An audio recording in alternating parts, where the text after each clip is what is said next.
जो भी बोर्ड आया, बोर्ड तब्दील होते गए, लोग तब्दील होते गए, मगर शौक तब्दील नहीं हुए कमेटीज बनाने के। कमेटी पे कमेटी, कमेटी पे कमेटी, एक कमेटी उस पे नजर रखेगी, अगली कमेटी उस पे नजर रखेगी। So another committee coming up, observatory committee का नाम दिया जा रहा है इसको। कादिर, क्या है ये कमेटी, क्या करेगी ये कमेटी, कौन कौन होगा इस कमेटी में? देखिए, ये ऑब्जर्वेटरी कमेटी जो है वो नाम से ही पता लगे कि ऑब्जर्व करेगी सारे मामलात को और डोमेस्टिक रिफॉर्म्स जो होने जा रही है उस पर नज़र रखेगी। क्रिकेट के मामलात, सिलेक्शन कमेटी, हेड कोच, तमाम चीज़ों पर निगरानी करेगी। और दो इसमें हैं मेंबर्स कमेटी के, उसमें साबिक कप्तान सरफराज अहमद है जो हमें सोर्सेज बता रहे हैं, ठीक है, और सिकंदर बख्त साहब हैं साबिक क्रिकेटर। मतलब अब मेंटोर की कैप हट जाएगी सरफराज के सर से और ऑब्जर्वेटरी अभी देखें, अभी कोई क्लैरिटी नहीं है अभी। बिल्कुल कोई किसी किस्म की जो हमें ज़राए बता रहे हैं वो ये बता रहे हैं कि सिलेक्शन कमेटी और मेंटोर्स ये पूछ रहे हैं कि हमें क्लियर करें कि क्या रोल है। कोई भी अभी बता नहीं रहा सही तरीके से, कमेटी को अभी तक नहीं, और वो कह रहे हैं कि अभी जब तक आपको कुछ होता नहीं है, कुछ कहते नहीं है, जब तक कोई ऐलान नहीं होता तब तक आप अपना काम जारी रखें। और ये जो ऑब्जर्वेटरी कमेटी होगी, काम है क्या? खामोशी से बैठ के आप सैलरी लें, काम है क्या? क्योंकि वो जो डायरेक्टर हैं नेशनल क्रिकेट एकेडमी के, वो जा रहे हैं मुख्तलिफ हाई परफॉर्मेंस सेंटर्स में। वो फैसलाबाद विज़िट किए, सियालकोट कर रहे हैं, फिर मेरा ख्याल है जो हमें पेशावर की बात कर रहे थे वो बाद अजीद सुनने में आया कि वो वहाँ भी जा रहे हैं देखने के लिए। तो काम है क्या मेंटोर्स के पास जो उन्होंने करना है? बस देखें, हमें तो ये पता लगा था कि मेंटोर्स को जो है वो अब फारग किया जा रहा है। जो हमने पहले खबर दी थी, जो 5 मेंटोर्स थे उनमें उनको कहा जा रहा था गुड बाय, और इसलिए अब जो है वो हर मेंटोर के पास ऑलरेडी एक दूसरा रोल भी मौजूद है जी। असद शफीक के पास भी है, अजहर अली के पास भी है। उसके साथ साथ अब आप देखें सरफराज साहब जो आए हैं उनको ऑब्जर्वेटरी कमेटी में डाला गया। उसके साथ अब आकिब भाई हैं, आकिब भाई जो हैं वो डायरेक्टर हैं हाई परफॉर्मेंस सेंटर के और अकेडमीज के। तो ये जो ऑब्जर्वेटरी शोएब मलिक ने इस्तीफा दे दिया, उन्होंने जाने वाले जो हैं वो मिसबाहुल हक और वकार यूनुस ही बचते हैं और शक्लान मुश्ताक पर। इनके पास कोई दूसरा ओहदा नहीं है, मिल जाएगा इनको भी। और हाँ, इंशाल्लाह जल्दी इधर से उधर, जल्दी कोई ओहदा मिल जाएगा। अभी मीटिंग वगैरह हुई है इनकी भी, अच्छा, और कोई बड़ा ओहदा मिलने का इनको भी इम्कान है। अच्छा, स्टेडियम नया बने ना बने, ओहदा नया जरूर आ जाएगा। देखिए, अब साबिक क्रिकेटर्स हैं, अब वो मेंटोर्स थे और अब चूँकि आए हैं तो क्रिकेट के मामलात पर उनको कहीं ना कहीं अब उनको एडजस्ट करना है, और साथ ही साथ उनको रोल कोई ऐसा देंगे अहम, बड़े नाम के साथ साथ कोई ऐसा ओहदा मिलेगा जिससे वो बेहतर बना सकें क्रिकेट को। बहरहाल ये दो जो लोग हैं, एक तजस्सुस है मुझे, क्योंकि दो नाम स्पेक्यूलेट हो रहे हैं इस बात के लिए, अभी आ जाएंगे सामने। एक तो सरफराज अहमद साहब का नाम, दूसरा सिकंदर बख्त साहब का नाम। बड़ी पर्टिकुलरली मोहसिन नकवी साहब ने कहा था वो क्रिकेटर्स मेरी टीम में नहीं होंगे जो टीवी पे बैठते हैं। लेकिन अभी तक ऑफिशियल ऐलान इसका नहीं किया गया, ऑफिशियल जो ऐलान है वो नहीं किया गया। लेकिन जो हमें सराय बताते हैं उन्होंने काम शुरू कर दिया हुआ है। और बांग्लादेश सीरीज जो है उस पर जब सिलेक्शन कमेटी ने अपना स्क्वाड बनाया तो वो पहले गया ऑब्जर्वेटरी कमेटी के पास। अच्छा, उन्होंने भी, जो हमें सोर्सेज बताते हैं, उन्होंने उसमें भी थोड़ी सी रद्दोबदल की थी। 2-3 नाम अनाउंस हुई नहीं अभी तक ऑब्जर्वेटरी जो कमेटी है, मगर वो अभी तक काम चल रहा है, अभी तक ऑफिशियल तरीके से ऐलान जो है उसका नहीं हुआ कहीं भी। लेकिन फाख्ता जो है वो उसने पता किया कि क्या हो रहा है, क्या चक्कर है, तो वो सामने आए 2 नाम। सरफराज साहब का ये सुनने में आ रहा था सिलेक्शन कमेटी में वो आ रहे हैं, उनको वो ओहदा दिया जाएगा, लेकिन ऐसी बात नहीं है। वो ऑब्जर्वेटरी सुनने में तो कराची की एकेडमी का भी आ रहा था, सुनने में तो आपको अभी ये भी आ रहा होगा कि वो कप्तान चेंज हो रहे हैं, और रेड बॉल का कप्तान चेंज हो रहा है, वनडे का कप्तान चेंज हो रहा है, आगा कोई एक ही फॉर्मेट का बनाया जा रहा है। अभी तक ऐसी कोई क्लैरिटी नहीं है। कौन सुना रहा है इतनी बातें? ये खान साहब, ये जो पाकिस्तान क्रिकेट बोर्ड से एक बात बाहर निकलती है, चंद लोगों को बता के फ्लोट कराई जाती है और फिर शायद रिएक्शन देखा जाता है, ये मतलब क्या चल रहा है? अभी जो कादिर ने बात की है वो ऑब्वियसली वेरी इंटरेस्टिंग कि खान साहब वैसे ये नया रोल होना चाहिए या रोल बैक होना चाहिए? हाफिज साहब, नया रोल और रोल बैक जो है ना, उनको डिफाइन करना बड़ा मुश्किल है। वो इसलिए कि जिस स्कूल ऑफ थॉट के हम रहे हैं ना, वो तो बहुत ही मुख्तलिफ किस्म की सिलेक्शन कमेटी होती थी। स्कूल बंद हो गया है, और वो वहाँ पर तो सिलेक्शन कमेटी जो थी ना वो डिसीजन मेकर होती थी, और अगर चेयरमैन पीसीबी उसमें कोई चेंज चाहते थे तो वो हो सकती थी।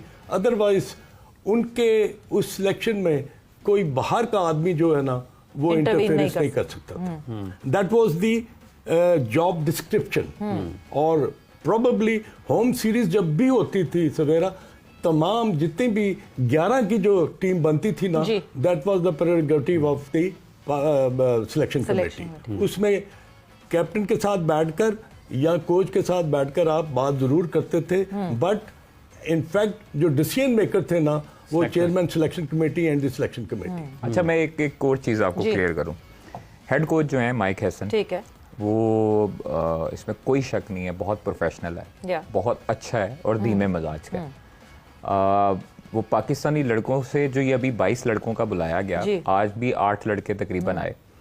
तो कल शाहीन से भी उनकी मुलाकात हुई, कल बाकी प्लेयर्स भी थे, पहले दिन और थे, बाबर को पहले दिन उन्होंने सर्व किया, आज नसीम शाह थे, रिजवान थे और बाकी प्लेयर तैयब ताहिर थे। तो तीनों दिन उनका मकसद ये नहीं था कि किसी के ट्रायल लें। हमारे लोग ना बड़ी जल्दी जज कर लेते हैं किसी भी बंदे को। पहले कहा जाता है कि लोकल कोचेस लाएं, लोकल के बाद गैर मुल्की कोचेस लाएं। अब गैर मुल्की कोच आया है जो अच्छा प्रोफेशनल कोच है, जिसकी टीम जो बनाई गई टीम है विराट कोहली वाली आरसीबी, उसने भी अभी चैंपियन बना है, वो भी इसने माइक हैसन ने ही बनाई। अब उनका ट्रैक रिकॉर्ड अच्छा है हर तरह से। अब वो इस्लामाबाद आई, इस्लामाबाद को भी उन्होंने चैंपियन बनवाया। पाकिस्तान टीम के साथ जो लड़कों का मकसद है उनका मिलने का, बैठ के गुफ्तगू करने का, वो इस तरह का इंसान है कि वो पहले 6 महीने देखिए 3 दिन जो है वो उन्होंने जो मीटिंग एनसीए में जिन्होंने प्लेयर ने पहले 2 दिन जो है वो 7 खिलाड़ियों ने रिपोर्ट किया, फिर 8 खिलाड़ी आ जाए, उन सारों से मिले वक्तन फवक्तन, उनसे 1-on-1 मीटिंग की और उनको समझने की कोशिश की। पहले 6 महीने माइक हैसन ये कैटेगोरिकली कह चुके हैं कि वो खिलाड़ियों के साथ अच्छी बॉन्डिंग बनाएंगे, उनको समझेंगे, देखेंगे और फिर कुछ डिसीजन लेंगे। मतलब उन्होंने जो पाकिस्तान क्रिकेट बोर्ड के साथ जो पहला उनका कॉन्ट्रैक्ट है, जो हमें ज़राए बताते हैं, वो ये है कि माइक हैसन ने कॉन्ट्रैक्ट में लिखा हुआ है कि सिलेक्शन कमेटी में जब तक उनको इख्तियार नहीं मिलेगा वो नहीं एक्सेप्ट करेंगे। उनको इख्तियार दिया गया और उन्होंने कुछ चेंजेस भी की जो अच्छी सिलेक्शन कमेटी में अगर उनको इख्तियार है तो फिर ये बात दुरुस्त है कि उन्होंने कहा है शाहीन और बाबर से कि दरवाजे बंद नहीं हैं। नहीं बिल्कुल ऐसे, हाँ बिल्कुल ये सही बात है। और शाहीन गुज़श्ता रोज़ उनसे मिले, वो भी मैंने खबर दी थी कि बड़ी अच्छे मूड में उनसे गुफ्तगू हुई। शाहीन को उन्होंने कहा है कि आप हमारे ऑब्वियसली हमारा प्राइड हैं, आप अच्छी परफॉर्मेंस आपने दी है, PSL में भी आपने अच्छी बॉलिंग की है, तो आपके लिए किस दरवाजे नहीं बंद हो सकते क्योंकि आप प्राइम बॉलर हैं पाकिस्तान के। आप न्यू बॉल से पाकिस्तान के लिए बड़ा अच्छा आगाज़ करते हैं। तो शाहीन की उनके साथ कल मीटिंग बहुत अच्छी रही है और वो फिर चूंकि वो आए नहीं है असेसमेंट वाले। खान साहब आप ज़रा बताइएगा ये कोच का किरदार, जैसे भी आज चूँकि आप सिलेक्शन कमेटी की बात कर रहे थे, कोच का कितना किरदार होना चाहिए? जिस तरह से माइक हैसन के बारे में ये बता रहे हैं ख्वाजा साहब कि अगर इसका मतलब ये कि अगर उनकी बात नहीं मानी जाएगी वो कहेगा जी फिर मैं इसकी कोचिंग नहीं करता, मैं जा रहा हूँ। कितना किरदार कोच का होना चाहिए? नहीं हाफिज साहब, ये चीज़ें जो है ना ये पहले डिसाइड होनी चाहिए।